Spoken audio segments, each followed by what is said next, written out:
नमस्कार मित्रों, legally sorted में आपका स्वागत है। आज हम लोग बात करने वाले हैं लिव इन रिलेशनशिप के बारे में। क्या लिव इन रिलेशनशिप इंडिया में लीगल है? अगर दो व्यक्ति लिव इन रिलेशनशिप में रहते हैं तो क्या उनके अधिकार होंगे? अगर मान लीजिए दो लोग लिव इन रिलेशनशिप में रह रहे हैं और उनसे कोई संतान की उत्पत्ति हो जाती है, तब क्या होगा? अगर मान लीजिए कि कोई बच्चा माइनर है, मतलब कि 18 साल की उम्र तक नहीं पहुंचा है और वो लिव इन रिलेशनशिप में रह रहा है, तब क्या होगा?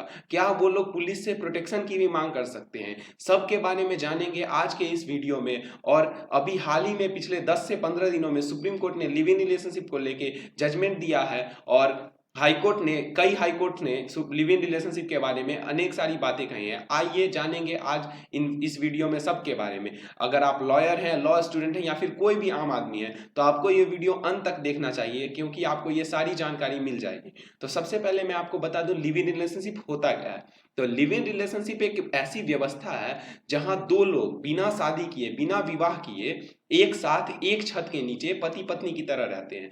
तो सबसे पहले मैं आपको बता दूं कि क्या लिव इन रिलेशनशिप इंडिया में लीगल है, वैध है। तो दोस्तों मैं आपको बता दूं लिव इन रिलेशनशिप इंडिया में एकदम वैलिड है, क्योंकि 2006 में सुप्रीम कोर्ट ने लता Singh versus state of Uttar Pradesh के मामले में एक जजमेंट दिया था, जिसमें कहा था कि हम राइट टू मैरी हमारा फंडामेंटल राइट है, मतलब कि अधिकार है। राइट टू मैरी वो क्यों आता है? Article 21 of constitution of India, जो कि right to life and personal liberty है, उसी के अंदर आता है। उसमें सुप्रीम कोर्ट ने इंटरकास्ट मैरिज को भी वैलिड करार दिया था।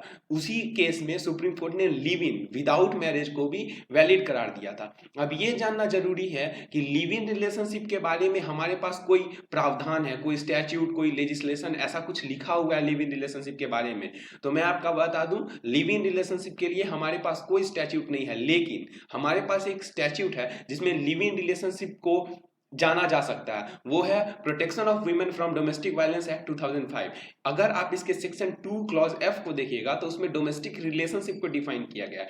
तो इसमें डिफाइन में दिया गया है कि domestic relationship means a relationship between two persons who live or have at any point of time live together in a shared household when they are related by consanguinity marriage or through a relationship in the nature of marriage. तो ये बहुत important है, through a relationship in the nature of marriage, मतलब कि वो लोग marriage जैसा रह रहे हैं बट मैरिज नहीं हुआ है उन दोनों के बीच, यही लिव इन रिलेशनशिप है।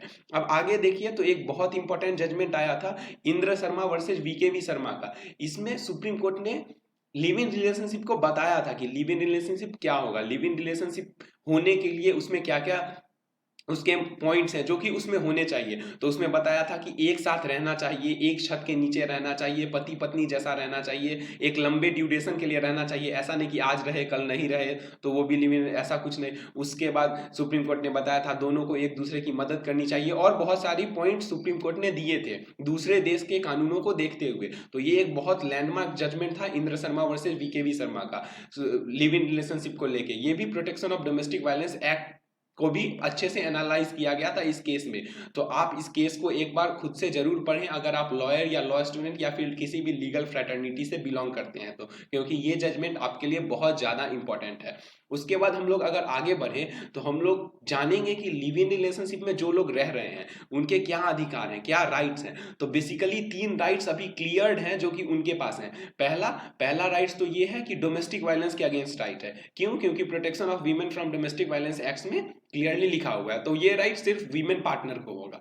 दूसरा राइट्स है मेंटेनेंस राइट्स। सेक्शन 125 सीआरपीसी में जैसे मेंटेनेंस फाइल किया जाता है, एक वाइफ अपने हस्बैंड के अगेंस्ट मेंटेनेंस सूट फाइल करती है, एक लिव इन पार्टनर भी मेंटेनेंस सूट फाइल कर सकता है। उसके बाद एक बहुत इंपॉर्टेंट राइट है चाइल्ड राइट्स। तो ये आपको आपके दिमाग में होगा कि अगर कोई लिव इन में रह रहा है और उसे संतान की उत्पत्ति हो जाती है तो उसके बच्चे को क्या प्रॉपर्टी में हक मिलेगा या नहीं मिलेगा? तो उसका जवाब है हाँ मिलेगा, क्योंकि ये भी उस राइट्स में आता है। अब एक बहुत इंपॉर्टेंट पॉइंट आता है प्रोटेक्शन प्ली के बारे में, कि अगर लिव इन कपल प्रोटेक्शन के लिए पुलिस के पास जाता है तो आप अक्सर ही सुनते होंगे कि पुलिस कहती होगी ये इलीगल है, हम लिव इन कपल को प्रोटेक्शन नहीं दे सकते हैं, आपका तो शादी नहीं हुआ, आपकी मैरिज नहीं हुई है तो कैसे मैं प्रोटेक्शन दे दूं। ये सब बातें अक्सर हमारे समाज में सुनने को मिलती है। लेकिन ये बहुत इंपॉर्टेंट है, आप आगे वेरियस सीरीज ऑफ जजमेंट्स मैं आपको बताऊंगा, उसमें देखिएगा, समझिएगा। वैसे आपको मैं बता दूं कि आप एक मूवी देख सकते हैं, लुका छुपी है, उसमें भी कहा गया था कि live in relationship socially acceptable नहीं है, फिर एंड में आप देखिएगा तो आपको पता चलेगा उसको एक्सेप्ट किया गया था। एकदम स्टार्ट इस बात की यहीं से होती है, जहां Punjab and Haryana high court Gulza Kumari versus state of Punjab के मामले में कह दिया था live in relationship morally and socially not acceptable, और प्रोटेक्शन ग्रांट करने से मना कर दिया था। ये हाल ही का जजमेंट है, 1 महीने पहले का। लेकिन इस जजमेंट को सुप्रीम कोर्ट ने क्वाश कर दिया, और सुप्रीम कोर्ट ने कहा it concerns life and liberty, मतलब कि ये लाइफ और लिबर्टी का सवाल है। फिर आ जाता है आर्टिकल 21 ऑफ इंडियन कॉन्स्टिट्यूशन, और सुप्रीम कोर्ट ने प्रोटेक्शन प्रोवाइड किया, और केस था Gurvinder Singh versus state of Punjab का मामला। इसी को देखते हुए वेरियस हाई कोर्ट्स, जैसे कि इलाहाबाद हाई कोर्ट ने भी कहा no one shall interfere in peaceful living of petitioners, तो उस जजमेंट के ठीक 2-3 दिनों बाद इलाहाबाद हाई कोर्ट ने भी इसे लीगल करार दे दिया। उसके बाद राजस्थान हाई कोर्ट ने भी इसे लीगल करार दे दिया, और एकदम एग्जैक्टली सेम लाइन कहा कि personal life and liberty has to be protected. मतलब कि आपको यहाँ ये समझ आ जाना चाहिए कि कोई अगर लिव इन कपल है, वैलिड लीगल रिलेशनशिप में है, वैलिड लिव इन रिलेशनशिप में है, ऐसा नहीं है कि मतलब 1-2 दिन वाला लिव इन रिलेशनशिप है, आज हम लोग लिव इन में है कल नहीं है, ऐसा वाला नहीं। कोई valid legal live in relationship में है तो उसे प्रोटेक्शन का अधिकार मिलेगा, ऐसा सुप्रीम कोर्ट ने कह दिया, इलाहाबाद हाई कोर्ट ने कह दिया, और राजस्थान हाई कोर्ट ने भी कह दिया।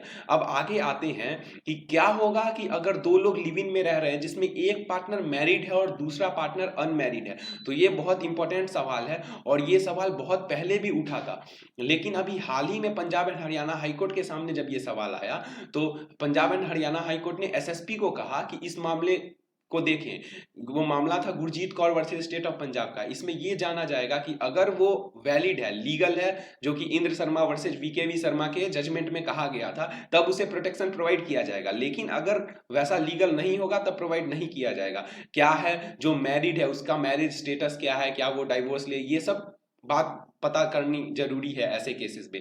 आगे अगर देखें तो ये केस पहले आया था इलाहाबाद हाई कोर्ट के पास 2016 में कुसुम versus state of Uttar Pradesh के मामला में। वहां इलाहाबाद हाई कोर्ट ने एकदम क्लियरली कह दिया था living partners not entitled to protection if one of the partner has a subsisting marriage. तो ये जजमेंट भी आपको जानना बहुत जरूरी है, भले ही ये हाई कोर्ट का जजमेंट हो, सुप्रीम कोर्ट का ऐसे मामले में अभी तक कोई जजमेंट नहीं आया है। आगे अगर बढ़े तो राजस्थान हाई कोर्ट ने कहा है live in relationship between married and unmarried person is not permissible. तो राजस्थान हाई कोर्ट और इलाहाबाद हाई कोर्ट का इसमें क्लियर स्टांस है। पंजाब हाई कोर्ट का अभी क्लियर डिसीजन नहीं आया है, और सुप्रीम कोर्ट का भी इस मामले में क्लियर डिसीजन नहीं आया। हालांकि ऐसा बहुत हद तक संभव है कि अगर मैरिज है तो उसे जब तक वो मैरिज डाइवोर्स नहीं होता है तो लिव इन रिलेशनशिप वैलिड नहीं माना जाएगा, क्योंकि बाइगैमी क्राइम है हमारे देश में हिंदू मैरिज एक्ट के तहत, ये आपको पता ही होगा। उसके बाद अब आगे देखें कि लिव इन रिलेशनशिप में क्या माइनर रह सकते हैं, जो 17 साल के हैं, 16 साल के हैं, 15 साल के हैं, क्या वो लोग लिव इन रिलेशनशिप में रह सकते हैं।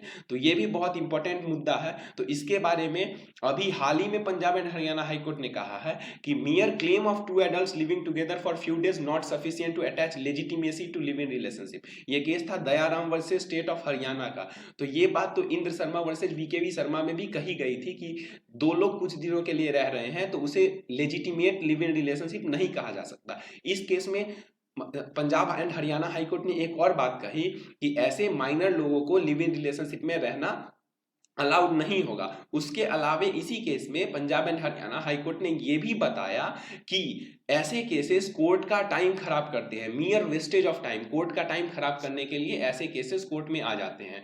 तो आपको यह समझना बहुत जरूरी है। अब मेरे कुछ विचार हैं लिव इन रिलेशनशिप के लॉज को लेके। तो पहला पॉइंट मैं ये रखना चाहता हूं कि अगर लड़कों के लिए शादी की उम्र 21 साल की गई है तो फिर 18 साल के या 19 साल के लड़के लिव इन रिलेशनशिप में क्यों रह सकते हैं। या फिर आप उल्टा समझिए कि अगर 18 साल के लड़के लिव इन रिलेशनशिप में रह सकते हैं सिमिलर टू मैरिज, तो फिर 18 साल के लड़कों को शादी करने की इजाजत क्यों नहीं है। इस पर हमारे पार्लियामेंट को और हमारे कोर्ट को विचार करने की आवश्यकता है, मेनली पार्लियामेंट को, और लेजिस्लेशन पास करने की आवश्यकता है। दूसरा इंपॉर्टेंट पॉइंट है कि अगर लिव इन रिलेशनशिप मैरिज नहीं है तो फिर वो माइनर्स के लिए वॉइड क्यों है। क्योंकि हमारे देश में माइनर को शादी करना मना है, लेकिन लिव इन रिलेशनशिप मैरिज है नहीं, तो फिर वो वाइड कैसे है? तीसरा इंपॉर्टेंट पॉइंट है कि अगर वो मैरिज है तो फिर जो 19 साल का है उसके लिए भी वॉइड है, क्योंकि 21 साल है मैरिज का एज, तो फिर उसे prohibition of child marriage act के अंदर पनिश क्यों नहीं किया जा रहा है? या फिर 18 साल से कम का ही जो बच्चा लिव इन में पाया जा रहा है और उसको वाइड डिक्लेयर कर दिया जा रहा है, उसे पनिश क्यों नहीं किया जा रहा है? तो ये सब कुछ इंपॉर्टेंट सवाल है जिसके बारे में लेजिस्लेचर को जवाब देना होगा और एक जल्दी लिव इन रिलेशनशिप को लेकर एक्ट पास करने की आवश्यकता है। उम्मीद करता हूँ आपको ये बहुत अच्छा लगा होगा। आप अपना ओपिनियन हमें कमेंट करके बता सकते हैं। आप इस वीडियो को लाइक कर सकते हैं, अपने दोस्तों के साथ शेयर कर सकते हैं और इस चैनल को सब्सक्राइब करना बिल्कुल भी ना भूलें। अगर आप सब्सक्राइब किए हुए हैं तो बगल में बेल आइकन को जरूर प्रेस करें ताकि लेटेस्ट अपडेट हमारा आप तक सबसे पहले पहुंचे। आप हमें कोई भी क्वेरीज नीचे कमेंट बॉक्स में लिख सकते हैं। आप हमसे जुड़ने के लिए contactlegallysorted@gmail.com पर मेल कर सकते हैं। आप हमारे टेलीग्राम चैनल पर भी हमसे जुड़ सकते हैं। आप हमें इंस्टाग्राम पर भी हमें फॉलो कर सकते हैं। मिलेंगे अगले वीडियो में। धन्यवाद।